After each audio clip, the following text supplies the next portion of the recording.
Alright, ladies and gentlemen, I'm here on the show. I've been watching the World Series, and the going to be 12th inning, so I'm going to do my Raw review. So, let me get my results pulled up here.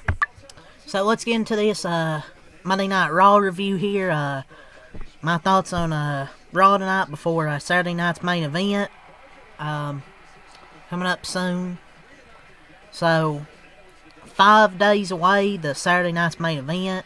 Ahead of their clash for the vacant world championship on NBC, CM Punk and Jey Uso came face to face one last time, and didn't really like Jey Uso on the mic.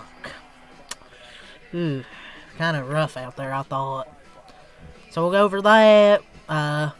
Nikki Bella's returned to the squared circle in a match to determine Intercontinental Champion Dominic Mysterio's next challenger. So, ahead in advance were announced Jey Uso and CM Punk face to face. Nikki Bella faced Roxanne.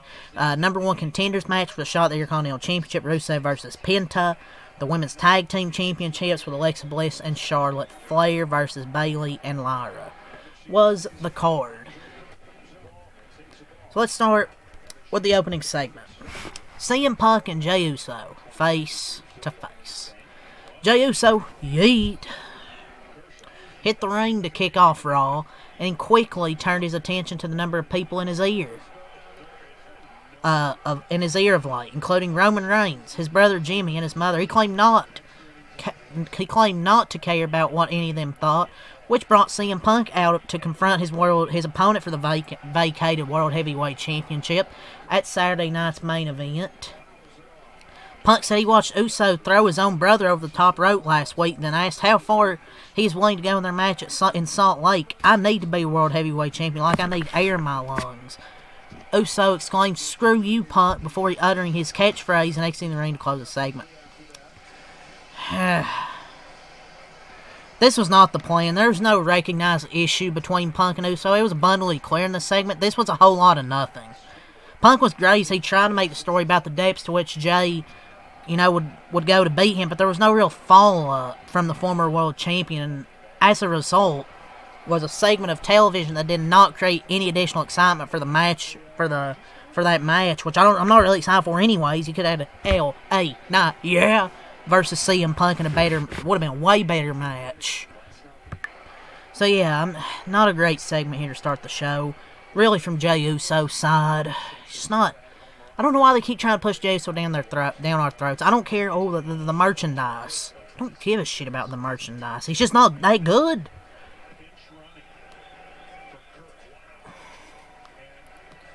Backstage, Dominic continued to put himself above everyone else, taking exception to the upcoming number 1 contenders match. To the dismay of his teammates who lost their tag titles last week, or in Roxanne Perez's case, were preparing for a match of their own because they also had matches. Number 1 contenders match, Penta versus Rusev. So a shot at Dominic's title was at stake in the first match of the night. Rusev and Penta, they fought to a double DQ.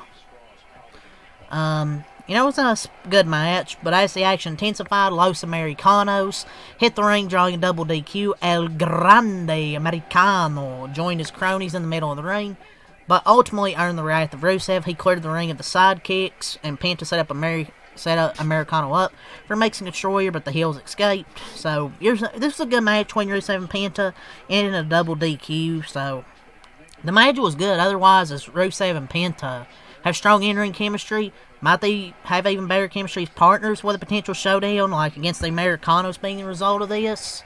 Maybe.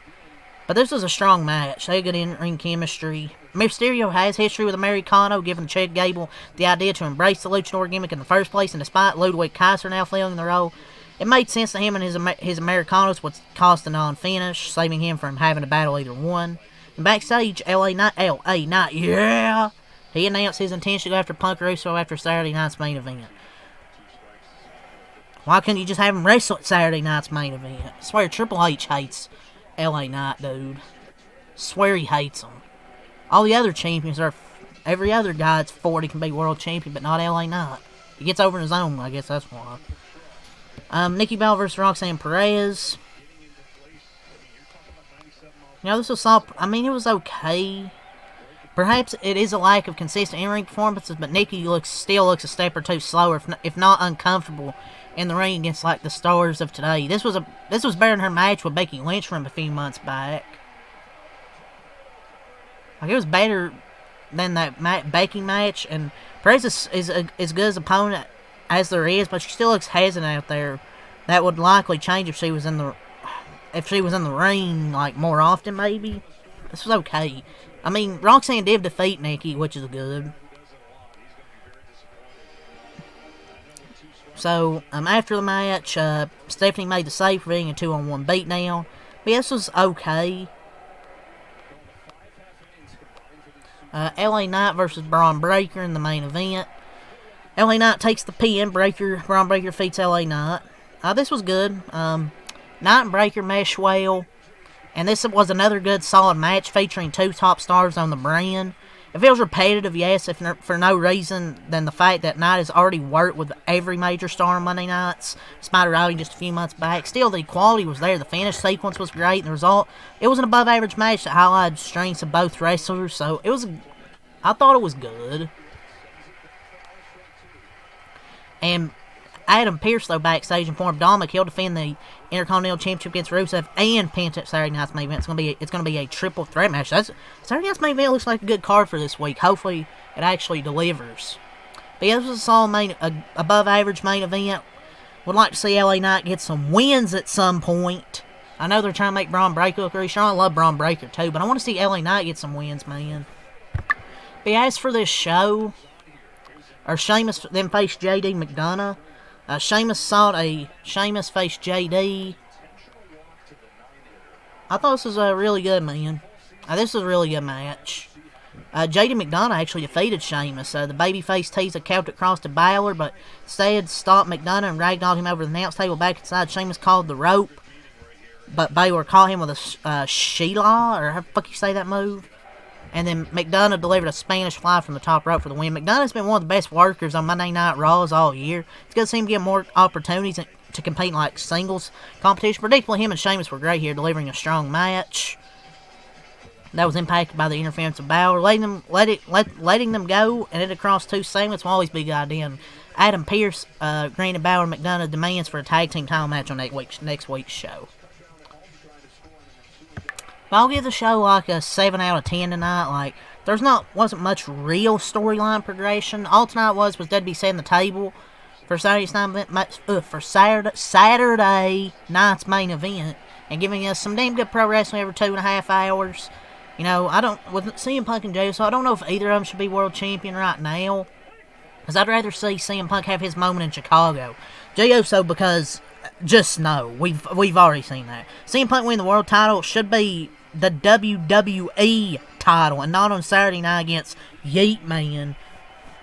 Maybe the Braun Breaker and Bronson Reed could cause a double DQ, but I don't know, man. I mean, JD and Sheamus had a good match. But yeah, that's really all I gotta say here, man, for Monday Night Raw. So, leave a like, subscribe for more. Till next time, I'm out. Peace.